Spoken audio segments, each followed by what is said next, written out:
Dress മാറി തിരിച്ചു വരുമ്പോഴത്തേക്കും എൻ്റെ മനസ്സ് മാറും. ഞാൻ പറയും പോകാൻ പറ്റില്ല, എനിക്ക് വയ്യ. സ്വിങ്സ് ആയിരുന്നു എനിക്ക് കേട്ടോ. അതൊക്കെ മൈ ബ്രേവ് കെട്ടിയോൻ അതൊക്കെ സഹിച്ചു. Hi hello hi.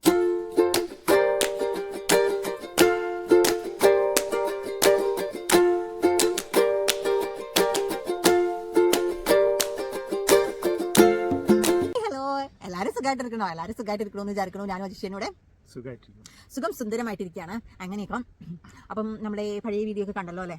അപ്പം നമ്മുടെ റിവീലിംഗ് ഒക്കെ കണ്ടു എന്നൊക്കെ വിചാരിക്കുന്നു. അപ്പം ഇന്നത്തെ വീഡിയോ എന്താണെന്ന് ചോദിച്ചു കഴിഞ്ഞാൽ എങ്ങനെയുണ്ടായിരുന്നു എൻ്റെ ഫസ്റ്റ് 3 months ഫസ്റ്റ് ട്രൈമസ്റ്റർ എങ്ങനെയുണ്ടായിരുന്നു എന്നാണ് കേട്ടോ. അപ്പം എങ്ങനെയുണ്ടായിരുന്നു എന്ന് ചോദിച്ചു കഴിഞ്ഞാൽ ഓവറോൾ വലിയ കുഴപ്പമുണ്ടായിരുന്നില്ല ഫസ്റ്റ് ട്രൈമസ്റ്റർ. പക്ഷെ നല്ല ബുദ്ധിമുട്ടും ഉണ്ടായിരുന്നു. ഓക്കെ, പ്രഗ്നന്റ് ആണല്ലോ, അപ്പോൾ ബോഡിയിൽ ഒരുപാട് ചേഞ്ചസ് ഉണ്ടാവുമല്ലോ. അതുപോലെ തന്നെ എനിക്കും കുറച്ചധികം ബുദ്ധിമുട്ടുകൾ ഉണ്ടായിരുന്നു. അപ്പോൾ എന്തൊക്കെയായിരുന്നു എന്ന് വെച്ച് കഴിഞ്ഞാൽ ആദ്യമേ തന്നെ പറയാമല്ലോ, ഭയങ്കര ടയേർഡായിരുന്നു ഞാൻ. ഭയങ്കര ടയേർഡ് എന്ന് പറഞ്ഞു കഴിഞ്ഞാൽ എൻ്റെ ലൈഫിൽ ഞാൻ ഇത്രയും അധികം ടയേർഡ് ആയിട്ടില്ല. ഞാനിപ്പോൾ എത്രയൊക്കെ ജോലി ചെയ്ത് കഴിഞ്ഞാൽ പോലും ഞാൻ അത്രയും ടയേർഡായിട്ടില്ല. അത്രയ്ക്ക് ടയേർഡായിരുന്നു ഞാൻ ജോലിക്ക് എങ്ങനെയൊക്കെയോ കഷ്ടപ്പെട്ട് പോകുന്നു, തിരിച്ചു വന്നു കഴിഞ്ഞാൽ ഫുൾ കട്ടിലേക്ക് കയറി കിടക്കുന്നു. അങ്ങനത്തെ ഒരു അവസ്ഥയായിരുന്നു എനിക്കെന്ന് പറയുന്നത്. ഭയങ്കര ടയേർഡായിരുന്നു ഞാൻ. പിന്നെ അതേപോലെ തന്നെയായിരുന്നു രണ്ടാമത്തെ കാര്യമായിരുന്നു ഒമിറ്റിങ് എനിക്ക് എല്ലാ ദിവസവും ഒന്നും ഉണ്ടായിരുന്നില്ല. എനിക്ക് ഇടയ്ക്കൊക്കെ എനിക്ക് ഒമിറ്റിങ് ഉണ്ടായിരുന്നു 3 months ടൈമിൽ. പക്ഷേ ഒരു 10 ദിവസത്തിൽ ഒരു ദിവസം ഭയങ്കര ഒമിറ്റിങ് ആയിരിക്കും. രാവിലെ തൊട്ട് വൈകിട്ട് വരെ ഒമിറ്റിങ് ആയിരിക്കും. മെയിനായിട്ട് ഈ ഒമിറ്റിങ്ങിൻ്റെ അകത്തുള്ള മെയിനായിട്ടുള്ള കാര്യം എന്ന് പറഞ്ഞാൽ ഗ്യാസ് ട്രബിൾ കാരണമായിരുന്നു കേട്ടോ. ഗ്യാസ് ട്രബിൾ എന്ന് പറഞ്ഞാൽ നല്ലോണം ഗ്യാസ് ആയിരുന്നു എനിക്ക്. നല്ലതുപോലെ ഗ്യാസ് ആയിരുന്നു എനിക്ക്. അപ്പോൾ എന്താ പറയുക, ഗ്യാസ് ട്രബിൾ എനിക്ക് കുറയ്ക്കാൻ വേണ്ടിയിട്ട് എന്നെ സഹായിച്ചേ എന്ന് പറഞ്ഞു കഴിഞ്ഞാൽ ഇവിടെ ഒരു അടുത്ത് ഒരു ഹാമിൽട്ടണിൽ ഞങ്ങളിപ്പോൾ താമസിക്കുന്നത് ചൊറങ്കയിലാണ്. അപ്പോൾ ഹാമിൽട്ടണിൽ ഒരു ആയുർവേദ ഡോക്ടർ ഉണ്ട്, കോട്ടയ്ക്കലിൻ്റെ ഒരു ആയുർവേദ ഡോക്ടർ, റാഫ ആയുർ ലൈഫ് എന്ന് പറഞ്ഞിട്ട്. ആ ഡോക്ടറിൻ്റെ അടുത്ത് ഞാനിങ്ങനെ പറഞ്ഞു, ഡോക്ടറെ ഇങ്ങനെ എനിക്ക് പക്ഷേ ഇവിടുത്തെ ഹോസ്പിറ്റലിൽ നിന്ന് ഒമിറ്റിങ് നിൽക്കാൻ വേണ്ടിയിട്ട് ടാബ്ലറ്റ് തന്നിരുന്നു. കുഞ്ഞിലെ മുതൽ എനിക്ക് അങ്ങനെ ഇംഗ്ലീഷ് മരുന്നിനോട് അത്ര വലിയ താല്പര്യമില്ലാത്ത ആളാണ്. അപ്പോൾ അതുകൊണ്ട് തന്നെ എനിക്ക് എന്തോ പേടിയായിരുന്നു, ഇംഗ്ലീഷ് മരുന്ന് കഴിച്ചാൽ എന്തെങ്കിലും ബുദ്ധിമുട്ടുകൾ, എന്തെങ്കിലും പ്രശ്നം വരുമോ, സൈഡ് എഫക്റ്റ് ഉണ്ടാവുമോ എന്ന് എനിക്ക് പേടിയുണ്ടായിരുന്നു. അപ്പോൾ അതുകൊണ്ട് തന്നെ ഞാൻ ഈ റാഫ ആയുർ ലൈഫിലുള്ള ഡോക്ടറിനോട് ജാൻസി എന്ന് പറഞ്ഞ ഡോക്ടറിനോട് ചോദിച്ചു, എന്തെങ്കിലും ഒരു മാർഗ്ഗം ഉണ്ടോ ഈ ഒമിറ്റിങ് നിൽക്കാൻ, ഈ ഗ്യാസ് ട്രബിൾ പോകാൻ, ഒമിറ്റിങ് നിൽക്കാനല്ല ഗ്യാസ് ട്രബിൾ പോകാൻ എന്തെങ്കിലും മാർഗ്ഗം ഉണ്ടോ എന്ന് ചോദിച്ചു കഴിഞ്ഞപ്പോൾ ഡോക്ടർ പറഞ്ഞു പ്രഗ്നൻസി സേഫ് ആയിട്ടുള്ള ഒരു ടാബ്ലറ്റ് ഉണ്ട്, അത് ജീനുവിന് കഴിക്കാം എന്ന് പറഞ്ഞിട്ട് എനിക്ക് അയച്ചു തന്നു കേട്ടോ. അപ്പം അത് കഴിച്ച് പിന്നെ എനിക്കാണെങ്കിൽ അത് എല്ലാ ദിവസവും എനിക്ക് ഒരെണ്ണം കഴിക്കണം കേട്ടോ, അത് സേഫാണ്. അതുകൊണ്ട് തന്നെ ഒരെണ്ണം വീതം കഴിച്ചു ഞാൻ. അപ്പം അങ്ങനെ കഴിച്ചു കഴിഞ്ഞപ്പോൾ ഗ്യാസ് ട്രബിൾ നല്ലതുപോലെ കുറഞ്ഞു. അതുകൊണ്ട് തന്നെ നമ്മുടെ ഒമിറ്റിങ്ങിൻ്റെ പരിപാടികളും കുറഞ്ഞു. ഗ്യാസ് കെട്ടിയുള്ള ഒമിറ്റിംഗ് ആയിരുന്നു എനിക്ക് കൂടുതലും ഉണ്ടായിട്ടുള്ളത്. അപ്പം എന്താ പറയുക, ഈ ടാബ്ലറ്റ് ഇടയ്ക്ക് ഞാൻ ഓർക്കും ടാബ്ലറ്റ് എടുക്കാതിരുന്നാൽ എങ്ങനെ ഉണ്ടാവും, ചെക്ക് ചെയ്യാമെന്ന് വിചാരിച്ച് ഞാൻ എന്ത് ചെയ്യും, ഞാൻ വൈകുന്നേരം രാത്രി വരെ കഴിക്കാതിരിക്കും. അപ്പോഴത്തേക്ക് എനിക്ക് രാത്രി ആകുമ്പോൾ ഗ്യാസ് കിട്ടും, പെട്ടെന്ന് തന്നെ ഒമിറ്റ് ചെയ്യും. അങ്ങനെയൊക്കെയായിരുന്നു ഞാൻ. അപ്പം നല്ല ഗ്യാസ് ട്രബിൾ ഉണ്ടായിരുന്നു എനിക്ക്. പക്ഷെ ഗ്യാസ് ഉണ്ടാക്കുന്ന ഫുഡുകളൊന്നും തന്നെ ഞാൻ കഴിക്കാറുണ്ടായിരുന്നില്ല. പരിപ്പ്, പയർ അങ്ങനത്തെ സാധനങ്ങളൊന്നും കഴിക്കാറില്ല. പക്ഷെ എന്നാലും ഗ്യാസ് ഉണ്ടായിരുന്നു എനിക്ക്. അങ്ങനെ പിന്നെ ഉള്ളതെന്ന് പറഞ്ഞാൽ എല്ലാവരും പറയും മോർണിംഗ് സിക്നസ് ഉണ്ടാകും ഫസ്റ്റ് 3 months എന്നൊക്കെ പറയും. പക്ഷെ എനിക്ക് അങ്ങനെ മോർണിംഗ് സിക്നസ് എന്ന് പറയാ തക്കതായിട്ടുള്ളൊരു പ്രശ്നമല്ല. എനിക്ക് എപ്പോഴും സിക്നസ് ആണ്. എനിക്ക് മോർണിംഗ് എന്ന് മാത്രം ഒരു ഫോക്കസ് ചെയ്തൊരു മോർണിംഗ് സിക്നസ് എനിക്ക് ഉണ്ടായിരുന്നില്ല. പക്ഷെ എനിക്ക് മോർണിംഗ് എഴുന്നേക്കാൻ ടയേർഡ് ആണ് ഞാൻ. അപ്പം പക്ഷെ എനിക്കാണെങ്കിൽ ഓവറോൾ എനിക്ക് സിക്നസ് ആയിരുന്നു എനിക്ക്. അങ്ങനെ അല്ലാതെ സ്പെഷ്യലായിട്ട് സിക്ക് എന്ന് പറഞ്ഞാലും കുറെ ട്രിഗറിങ് ഫാക്ടേഴ്സ് എന്ന് പറഞ്ഞ കാര്യങ്ങളുണ്ട്. ഒന്ന് സ്മെല്ല്, പിന്നെ പെട്ടെന്ന് മൂവ് ചെയ്താ, അങ്ങനെയൊക്കെയുള്ള എന്തെങ്കിലും ട്രിഗറിങ് ഫാക്ടേഴ്സ് ഉണ്ടെങ്കിൽ പെട്ടെന്ന് ഛർദ്ദിക്കോ അല്ലെ പെട്ടെന്ന് വയ്യാണ്ടാകും. രാവിലെ നോർമലി ഞാൻ എഴുന്നേക്കാറില്ല. പിന്നെ രാവിലെ അങ്ങനെ കുക്ക് ചെയ്യാൻ വേണ്ടി കയറാറില്ല ഞാൻ. രാവിലെ എനിക്ക് ഉള്ള ആദ്യത്തെ ഒരു പ്രശ്നം എന്ന് പറഞ്ഞാൽ ചീസിന്റെ സ്മെല്ലൊന്നും എനിക്ക് പിടിക്കണ്ടായിരുന്നില്ല. പിന്നെ ചീസിന്റെ സ്മെല്ലായിരുന്നു എനിക്ക് കൂടുതലും പിടിക്കാത്തത്. പിന്നെ രാവിലെ എഴുന്നേക്കണ പരുവം ഒരു മണിക്കൂറത്തേക്ക് എനിക്കാണെങ്കിൽ പറ്റില്ല. എനിക്ക് ഒരു സ്മെല്ലും പറ്റുണ്ടായിരുന്നില്ല. അത് കഴിഞ്ഞിട്ട് പിന്നെ ഓക്കെയാണ് കേട്ടോ. ലഞ്ച് ഉണ്ടാക്കാനാണെങ്കിലും ഡിന്നർ ഉണ്ടാക്കാനാണെങ്കിലും ഒക്കെ എനിക്കൊരു കുഴപ്പമില്ല. പക്ഷെ രാവിലെ ഒരു ഈവൻ ചായ ഉണ്ടാക്കാൻ പോലും എനിക്ക് ഭയങ്കര മടിയല്ല, ഭയങ്കര ബുദ്ധിമുട്ടായിരുന്നു എനിക്ക്.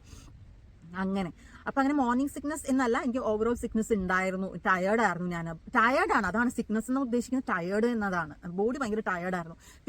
പിന്നെ മെയിൻ ആയിട്ട് ഉണ്ടായിരുന്ന പ്രശ്നം എന്ന് പറഞ്ഞു കഴിഞ്ഞാൽ എനിക്കൊരു 60-62 kg ഉണ്ടായിരുന്നു എൻ്റെ വെയിറ്റ് എന്ന് പറയുന്നത്. അത് കംപ്ലീറ്റ്ലി 3 മാസം കൊണ്ട്, 3 മാസം അല്ല ഒരു 2 മാസം കൊണ്ട് എൻ്റെ വെയിറ്റ് കുറഞ്ഞ ഒരു 55 കിലോയായിട്ട് മാറി. ഒരു 5-6 കിലോ കംപ്ലീറ്റ്ലി കുറഞ്ഞു, 55 കിലോയായിട്ട് മാറി ഞാൻ.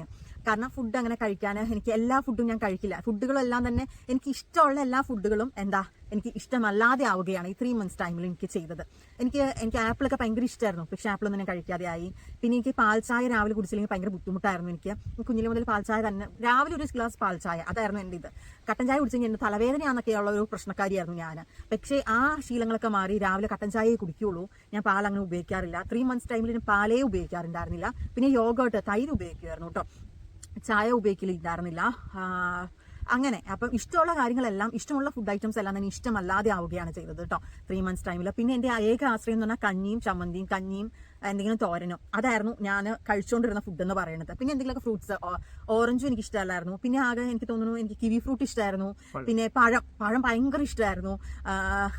അങ്ങനെയുള്ള സാധനങ്ങൾ മാത്രമായിരുന്നു ഞാൻ കഴിച്ചുകൊണ്ടിരുന്നത്. അതിൻ്റെ ഇഷ്ടങ്ങളെല്ലാം ഇഷ്ടമല്ലാത്ത കാര്യങ്ങളെല്ലാം ഇഷ്ടമുള്ളതായിട്ട് മാറുകയാണ് ചെയ്തത്. 3 മാസം മൊത്തം ഞാൻ ഒരിക്കലും വിചാരിച്ചിട്ടില്ല രാവിലെ ഞാൻ കട്ടൻ ചായ കുടിക്കുന്നത്. എനിക്ക് ഒരിക്കലും പോലും ചിന്തിക്കാൻ പോലും പറ്റാത്തൊരു കാര്യമാണ്. പക്ഷേ കട്ടൻ ചായ എനിക്ക് 3 മാസം ഞാൻ രാവിലെയും വൈകുന്നേരവും ഞാൻ കട്ടൻ ചായ കുടിച്ചുകൊണ്ടിരുന്നത്.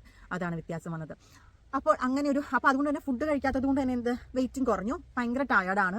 അങ്ങനെ പിന്നെയെന്ന് പറഞ്ഞു കഴിഞ്ഞാൽ പിന്നെയുള്ള പ്രശ്നം ഉണ്ടായിരുന്നെന്ന് പറഞ്ഞു കഴിഞ്ഞാൽ കോൺസ്റ്റിപ്പേഷൻ.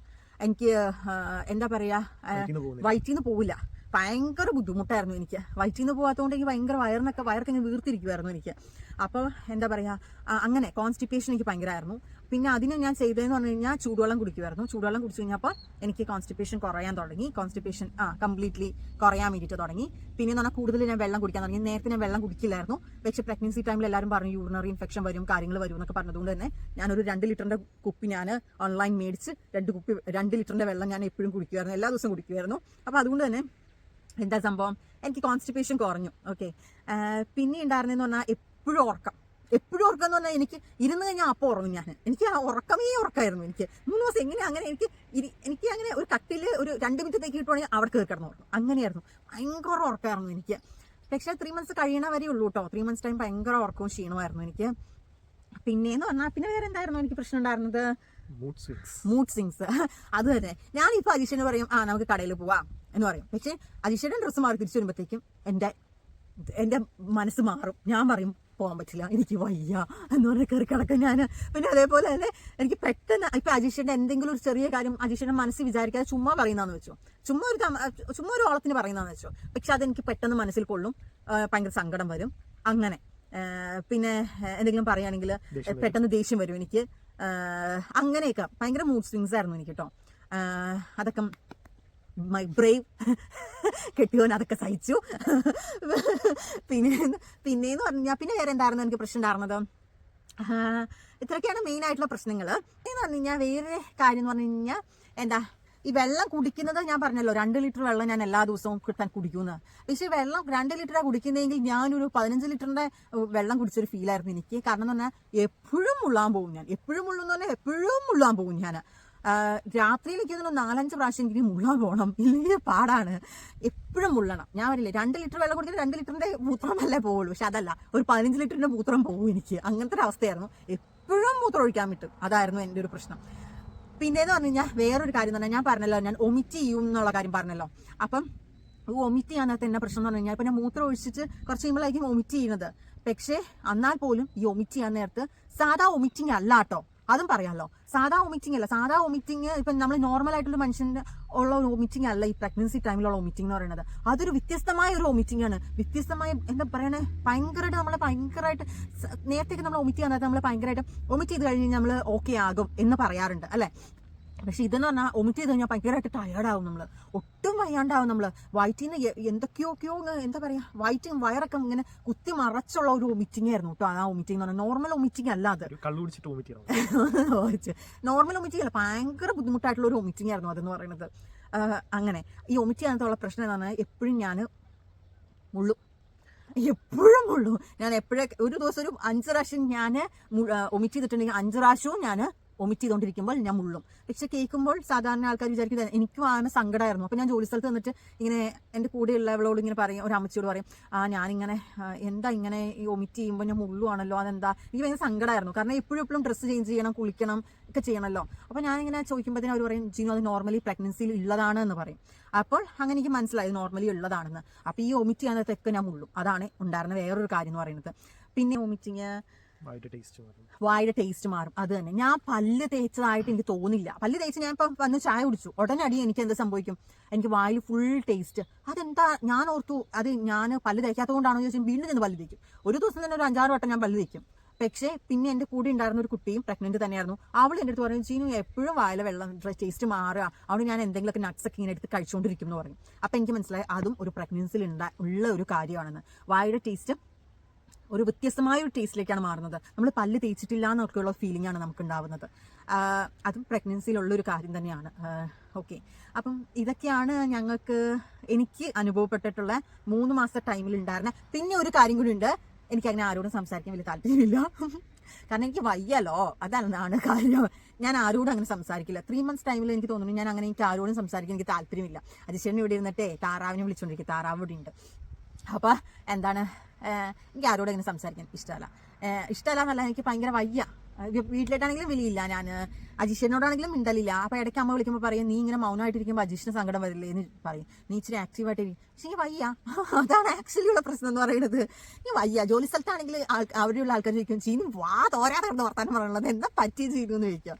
കാരണം പക്ഷെ എനിക്ക് വയ്യ, അതാണ് കാര്യം. അതല്ലെങ്കിൽ ഞാൻ അവർക്ക് ചെയ്തല കൊടുക്കാതെ കിടന്ന് സംസാരിച്ചുകൊണ്ടിരിക്കുന്ന ആളാണ്. പക്ഷെ എനിക്ക് വയ്യ, അവൻ്റെ വർത്താനം ഇല്ല. അതൊക്കെ അങ്ങനെ. പക്ഷെ ആക്റ്റീവ് ആയിരുന്നു ഞാൻ, മീൻസ് വലിയ കുഴപ്പമില്ല. പക്ഷെ എന്നാലും വയ്യ എനിക്ക്. ഓക്കെ, ചില ദിവസങ്ങൾ ഒട്ടും വയ്യാണ്ടാവും. അങ്ങനെ ഇതൊക്കെയായിരുന്നു ഞങ്ങളുടെ 3 months ടൈമിൽ. ഞങ്ങളുടെ 3 months എന്ന് പറയാനുള്ള റീസൺ എന്താണെന്ന് വെച്ച് കഴിഞ്ഞാൽ, ഇപ്പം എനിക്കാണ് ഇതൊക്കെ ഉണ്ടാവണമെങ്കിൽ പോലും ഒരു ബാക്ക് സപ്പോർട്ട് എന്ന് പറഞ്ഞു തരുന്നതെന്ന് പറഞ്ഞാൽ അജീശ്വരനാണ്. അപ്പം അജീശ്വരൻ്റെ ഒരു ബാക്ക് സപ്പോർട്ട് ഇല്ല എങ്കിൽ എനിക്ക് വയ്യാണ്ടാവും. എനിക്ക് അത്രയും കൂടെ പറ്റില്ലാതെ വരും. അപ്പം എന്താ പറയുക, നാട്ടിലാണെങ്കിൽ വീട്ടുകാരുണ്ടാക്കിയിട്ടുണ്ട്. പക്ഷേ ഈ പുറമേ രാജ്യങ്ങളിൽ അങ്ങനെയൊന്നും പറ്റില്ലല്ലോ നമുക്ക്. അജീഷിന് വയ്യാതെ വന്നാൽ ഞാൻ ഹെൽപ്പ് ചെയ്യുന്നു, എനിക്ക് വയ്യാണ്ട് വന്നാൽ അജീശ്വരൻ സപ്പോർട്ട് ചെയ്യുന്നു. അങ്ങനത്തെ ഒരു ഇതാണല്ലോ. അപ്പം അങ്ങനെ തന്നെ നല്ലൊരു ഫസ്റ്റ് എക്സ്പീരിയൻസ്, നല്ലൊരു എക്സ്പീരിയൻസ് ആയിരുന്നു. പക്ഷെ ദൈവം സഹായിച്ച് വലിയ കുഴപ്പങ്ങളൊന്നും ഉണ്ടായിരുന്നില്ല. ഞങ്ങൾക്ക് വലിയ കുഴപ്പമൊന്നും ഉണ്ടായിരുന്നില്ല. അങ്ങനെ ദൈവം സഹായിച്ച് ഇടയ്ക്ക് ഇങ്ങനെ സങ്കടമൊക്കെ വരും. ഇങ്ങനെ ഇങ്ങനെ വെറുതെ ഇരിക്കുമ്പോൾ എന്തെങ്കിലുമൊക്കെ ചിന്തിക്കും. അത് പണ്ടേ മനുഷ്യർക്കുള്ള സ്വഭാവമാണല്ലോ. പക്ഷെ എന്നാൽ പോലും ഇതൊരു വ്യത്യസ്തമായ ഒരു ഇതാണ്. നമ്മൾ ചുമ്മാ ഇങ്ങനെ ഇരിക്കുമ്പോൾ നമുക്ക് സങ്കടം വരും. നമ്മൾ പല പല കാര്യങ്ങൾ ഇങ്ങനെ ചിന്തിക്കും. ഭയങ്കര സങ്കടമാണ്, ഭയങ്കര കരച്ചിലൊക്കെ വരും. അങ്ങനെയൊക്കെ. ഓക്കെ, അപ്പോൾ ഇതൊക്കെയായിരുന്നു ഞങ്ങളുടെ എക്സ്പീരിയൻസ് എന്ന് പറയുന്നത്. അപ്പോൾ പ്രഗ്നന്റ് ആയിട്ടിരിക്കുന്ന എന്നെപ്പോലെ ന്യൂ ആയിട്ട് ABCD അറിയില്ലാതെ പ്രഗ്നൻസി ഫസ്റ്റ് സ്റ്റേജിൽ കൂടെ പോകുമ്പോൾ എന്തൊക്കെയായിരിക്കും ഫസ്റ്റ് ട്രൈമസ്റ്ററിൽ ഉണ്ടാവുന്ന ഫീലിങ്സ് എന്ന് ചോദിച്ചു കഴിഞ്ഞാൽ ഇതൊക്കെയായിരുന്നു എന്റെ ഫീലിങ്സ്. എല്ലാവർക്കും ഇതേപോലെ തന്നെ ഉണ്ടാവണമെന്നില്ല, എല്ലാവർക്കും ഡിഫറെന്റ് ആയിരിക്കും. ഓക്കെ, എല്ലാവർക്കും വേറെ വേറെ ആയിരിക്കും. ചിലവർക്ക് വൊമിറ്റിംഗ് ഉണ്ടാവാത്ത ആൾക്കാരുണ്ട്, ടയർഡ്നെസ് ഉണ്ടാവാത്ത ആൾക്കാരുണ്ട്, ചിലവർ 5 മാസത്തിൽ പ്രഗ്നന്റ് ആണെന്ന് അറിയുന്ന ആൾക്കാരുണ്ട്. ഇതൊക്കെ ഉണ്ട്. ഇവിടെ ഒരു ചേച്ചി 5ാമത്തെ മാസമാണ് അറിഞ്ഞത് പ്രഗ്നന്റ് ആണെന്നുള്ള കാര്യം. അപ്പോൾ അങ്ങനെയൊക്കെ അറിയുന്നവരൊക്കെ ഉണ്ട്. പക്ഷെ എല്ലാവർക്കും ഡിപ്പെൻസ് ആണ്. പക്ഷെ എൻ്റെ ഒരു ഇത് ഇങ്ങനെയായിരുന്നു. ഓക്കെ, അപ്പോൾ എല്ലാവരും ഈ വീഡിയോ ഇഷ്ടപ്പെട്ടു എന്ന് വിചാരിക്കുന്നു. ആരെയും ഞാൻ മുന്നേ വലുതായിട്ട് ബോറടിപ്പിച്ചില്ല എന്ന് വിചാരിക്കുന്നു. പിന്നെ പറഞ്ഞതൊക്കെ മനസ്സിലായി എന്ന് വിചാരിക്കുന്നു. ഓക്കെ, അപ്പം മനസ്സിലായി കാണുമല്ലേ? ഇതിനൊക്കെ ഒരു നല്ലൊരു പ്രതിവിധി എന്നല്ല, ഒരു ഇങ്ങനെയൊക്കെയുള്ള പ്രശ്നങ്ങൾക്ക് ഉള്ള ഓപ്ഷൻസ് എന്ന് പറഞ്ഞാൽ, ഒന്ന് ഇപ്പൊ ഈ പറഞ്ഞ പോലെ വായിക്ക് എപ്പോഴും എൻഗേജ്ഡ് ആക്കി വെക്കാനായിട്ട് എന്തെങ്കിലും ഡ്രൈ ഫ്രൂട്ട്സ് നട്ട്സ് മേടിച്ച് വെള്ളത്തിയിട്ട് അത് കഴിച്ചുകൊണ്ടിരിക്കാം. എപ്പോഴും എന്തെങ്കിലും എന്താ പറയുക, ഇവിടെ തന്നെ ഡോക്ടർ തന്നെ നമുക്ക് പറഞ്ഞത് വലിയ ക്വാണ്ടിറ്റി ഫുഡ് കഴിക്കരുത്, ചെറിയ ക്വാണ്ടിറ്റി മൾട്ടിപ്പിൾ ടൈംസ്. അതിന്റെ കാര്യം പറയാൻ മറന്നുപോയി. ഞാൻ ഒറ്റയ്ക്ക് ഫുഡ് കുറവായിരുന്നു ഒന്നാമത്തെ കാര്യം തന്നെ. പിന്നെ ഡോക്ടർ ഓൾറെഡി പറഞ്ഞിരുന്നു എന്തെന്ന്, നമ്മുടെ മൾട്ടിപ്പിൾ ടൈംസ്. ഇപ്പോൾ ഒരു നേരം കഴിക്കുന്ന ഫുഡ് എന്ന് പറയുന്നത് ഒരു 3 നേരമായിട്ട് കഴിക്കാൻ ശ്രമിക്കുക. അപ്പൊ അങ്ങനെ വരുമ്പോഴത്തേക്കും നമ്മളിൽ ഫുള്ളി എൻഗേജ്ഡ് ആയിരിക്കും താനും. പിന്നെന്ന് പറഞ്ഞു കഴിഞ്ഞാൽ നമുക്ക് വയറത്ര ടമ്മി ഫുൾ ആയതായിട്ട് ഫീൽ ചെയ്യത്തില്ല. അങ്ങനെയൊക്കെ ഒരു നല്ലൊരു കാര്യങ്ങളൊക്കെ ഉണ്ട്. പിന്നെ മെയിൻ ആയിട്ടുള്ള ഒരു കാര്യം പറയാൻ മറന്നുപോയി. ഈ 3 മാസത്തിന്റെ ടൈമിലായിരുന്നു ഞങ്ങളുടെ ആദ്യത്തെ സ്കാനിങ് വന്നിട്ടുണ്ടായിരുന്നത്. ആ ആദ്യത്തെ സ്കാനിങ് എനിക്ക് തോന്നുന്നു 9 വീക്സിലായിരുന്നു ഞങ്ങളുടെ സ്കാനിങ് വന്നത്. അതെന്ന് പറഞ്ഞാൽ ഒരു ഡിഫറെന്റ് എക്സ്പീരിയൻസ് ആയിരുന്നു അല്ലെ. ഫസ്റ്റ് സ്കാനിങ് അത് അവർ സ്ക്രീനിലൊക്കെ കാണിച്ചു തന്നു. ഇങ്ങനെയായിരുന്നു. ഇവിടെ എന്ന് പറഞ്ഞാൽ സ്ക്രീനിൽ കാണിച്ചു തരും യൂട്രസ് എങ്ങനെയാണ് ഇരിക്കുന്നത്. നാട്ടിൽ അങ്ങനെ ഉണ്ടോ എന്ന് എനിക്കറിയില്ല. പക്ഷെ യൂട്രസ് എങ്ങനെയാണ് ഇരിക്കുന്നത്, ബേബി എങ്ങനെയാണ്, ഇങ്ങനെയുള്ള കാര്യങ്ങളെല്ലാം നമുക്ക് അങ്ങനെ കാണാനൊന്നും പറ്റില്ല. 3 മാസത്തിലല്ല 9ാമത്തെ ആഴ്ചയിൽ എന്ത് കാണാനാ, ഒന്നും തന്നെ ഉണ്ടാവില്ല. പക്ഷെ എന്നാൽ പോലും അത് കാണുമ്പോൾ ഉള്ള ഒരു എക്സ്പീരിയൻസ് എന്ന് പറഞ്ഞാൽ ഒരു ഡിഫറെന്റ് എക്സ്പീരിയൻസ് ആയിരുന്നു അതെന്ന് പറയുന്നത്. എന്താ പറയുക, ഫസ്റ്റ് ആയിട്ട് ഇങ്ങനെ കാണുമ്പോഴേ ദൈവം ഇങ്ങനെ ഒരു എന്താ പറയുക ഒരു ഗിഫ്റ്റ് നമ്മുടെ ടമ്മിയിൽ ഇങ്ങനെ തന്നല്ലോ എന്നൊക്കെയുള്ള ഒരു എന്താ പറയുക അതൊരു ഡിഫറെന്റ് എക്സ്പീരിയൻസ് ആയിരുന്നു. 9th വീക്കിലായിരുന്നു കേട്ടോ ഞങ്ങളുടെ ഫസ്റ്റ് സ്കാനിങ് എന്ന് പറയുന്നത്. അതൊരു ഡിഫറെന്റ് എക്സ്പീരിയൻസ് ആയിരുന്നു. അപ്പോൾ അവർ ചെക്ക് ചെയ്ത് കഴിഞ്ഞപ്പോൾ ഓക്കെ ആണെന്നൊക്കെ പറഞ്ഞു. എന്താ പറയുക, ഇഷ്ടംപോലെ മെമ്മറീസ് ഉണ്ട്. പ്രഗ്നൻസി ടൈം എന്ന് പറഞ്ഞാൽ കുറച്ച് സ്ട്രഗിളൊക്കെ ഉണ്ട്. ഹെൽത്ത് വൈസ് ഒക്കെ കുറച്ച് സ്ട്രഗിളാണ്. നമ്മുടെ ഫാമിലി ലൈഫും ഒക്കെ നമ്മൾ ജോലി ഇതെല്ലാം നമ്മൾ മാനേജ് ചെയ്ത് പോകണം. പക്ഷേ ഇൻ ബിറ്റ്വീൻ ദാറ്റ് ഇങ്ങനെയുള്ള മെമ്മറീസ് എല്ലാം തന്നെ ഒരു ഡിഫറെൻ്റ് ആയിട്ടുള്ള ഒരു മെമ്മറിയാണ് ശരിക്കും പറഞ്ഞാൽ. ഒരു നല്ലൊരു മെമ്മറിയാണ്. യെസ്. അപ്പം ഇതൊക്കെയാണ് ഞങ്ങൾക്ക് പറയാനുള്ളൂ. ഓക്കെ, അപ്പം ഞങ്ങൾ നെക്സ്റ്റ് വീഡിയോ ഞങ്ങൾ പെട്ടെന്ന് വരാം. അപ്പം എന്താ പറയുക, അതുവരെ എല്ലാവരും ഹാപ്പി ആയിട്ടിരിക്കുക, അടിച്ചു പൊളിക്കുക, തകർത്ത് വരെ പൊളിച്ചെടുക്കുക. Let's see next video. Okay, bye by.